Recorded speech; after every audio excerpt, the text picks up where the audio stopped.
open your book with a remarkable summit. Talk about who was there. This is a meeting in 1999 that engaged the CEOs of some of the largest food companies in the country.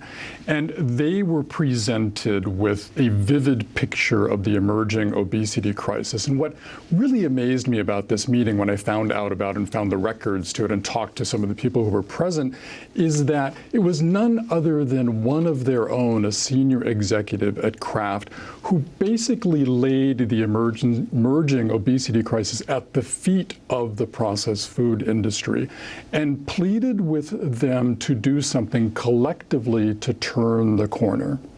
What happened? And coming from him, it was just so powerful. They reacted, as you can imagine, rather defensively. They said, look, we're already providing people with choices in the grocery store. We are committed to nutrition as we are to convenience and low prices.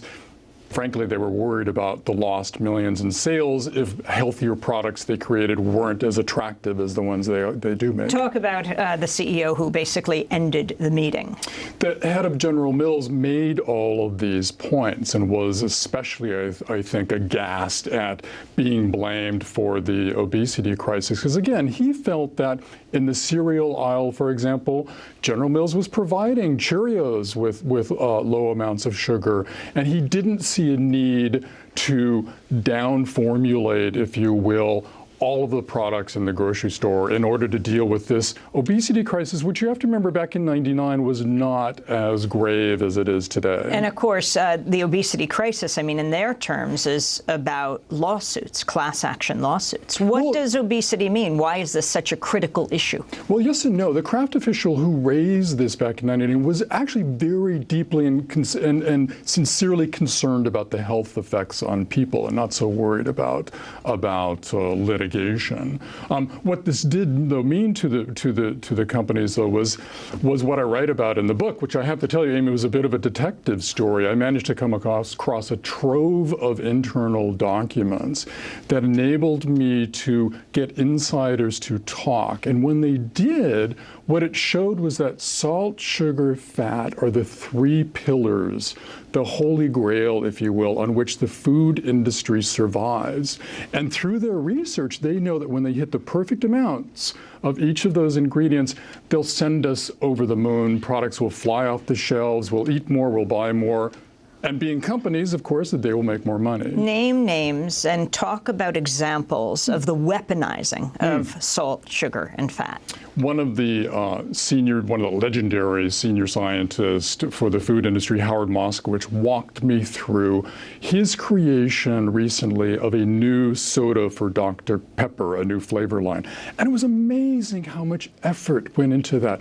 You know, a regression analysis, high mathematics. He would take dozens and dozens of formulas just slightly altered to find what he calls the bliss point for sweetness in the sugar. And you can do this own experiment at home. Take a cup of coffee, keep adding sugar until you reach the point that you like it the most. And then when you add more sugar, you actually like it less. Well, the food industry knows that. And they spend huge amounts of effort finding the perfect spot, not just for sugar, but for fat and salt as well. Frito-Lay head scientist Robert Isan Lee talks about people getting addicted to salt. Yes. He was a wonderful, brilliant scientist who went to work for Frito-Lay in the late 70s when salt became an issue in Washington and the FDA started holding hearings looking at whether potentially it should regulate salt and not consider it inherently safe. Dr. Lin began pushing Frito-Lay to cut back on salt in its own products for economic reasons. He thought it would position the company really well. And he left Frito-Lay, and years later when I met him and we went through the documents that he saved from his days at Frito-Lay, it was just amazing to sit down with him at his dining room table and listen to his regrets at not having been able to have done more way back in the 70s and early 80s. Talk about the tobacco industry's effect on the food industry. I love this part of the story because it's really surprising.